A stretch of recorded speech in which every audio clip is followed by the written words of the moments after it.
మూడో రోజు కలుపు తీయట ప్రక్రియ. స్వాగతం సుస్వాగతం. కోనారం 12-328 అనే వరి రకం 60వ రోజు మూడో రోజు కలుపు తీయట ప్రక్రియ చేయడం జరుగుతూ ఉంది.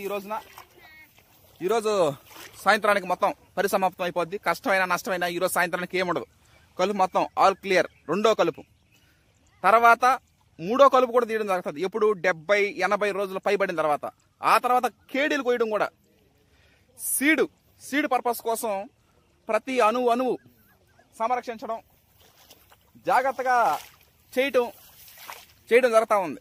ఒక రోజు కాదు, 2 రోజులు కాదు, దాదాపు 4-5 నెలల పాటు మన ప్రయాణం కొనసాగద్దు. కాబట్టి రైతు సోదర మనలు వెహికల్ ఎదురు చూస్తూ ఉంటారు సీడ్ పర్పస్ కోసం.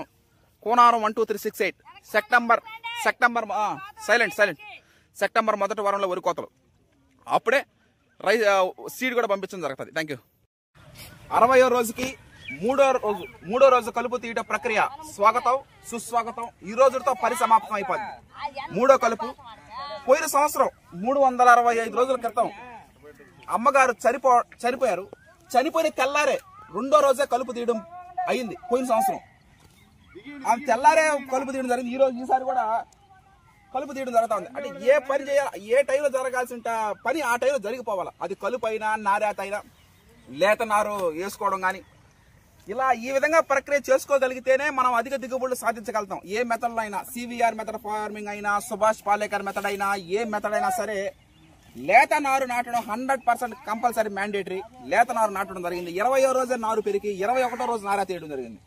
ఈ రోజున రెండో కలుపు. ఈరోజు మూడో రోజు మనం కలుపు తీయడం జరుగుతూ ఉంది. పటేల్ నగర్ గ్రామ ప్రజలు అంటే మన సొంత ఊరిలో సొంత మనుషుల చేత సొంత పొలంలో ఈ విధంగా కలుపులు తీర్చడం జరుగుతూ ఉంది. ముఖ్యంగా వీళ్ళు చూసుకున్నట్లయితే 3 రకాల కలుపులు వాళ్ళు తీయడం జరుగుతూ ఉంది. గడ్డి జాతి, ఆకు జాతి, తొంగ జాతి. ఈ విధంగా ఈ 3 రకాల కలుపులు మూడో రోజు ఈ రోజుతో పరిసమాప్తం. ఈరోజు సాయంత్రానికి ఏముండదు, అంతా క్లియర్ అయిపోద్ది. ఈ విధంగా చేయడం జరుగుతుంది. ఇంకొక 70 రోజుల తర్వాత వరి కోతలు కోయడం జరుగుతుంది. అంటే 1680 గంటలు మనం సంరక్షించగలిగితే ఆ తర్వాత వరి కోతల పరిసమాప్తం. శుభం. Thank you.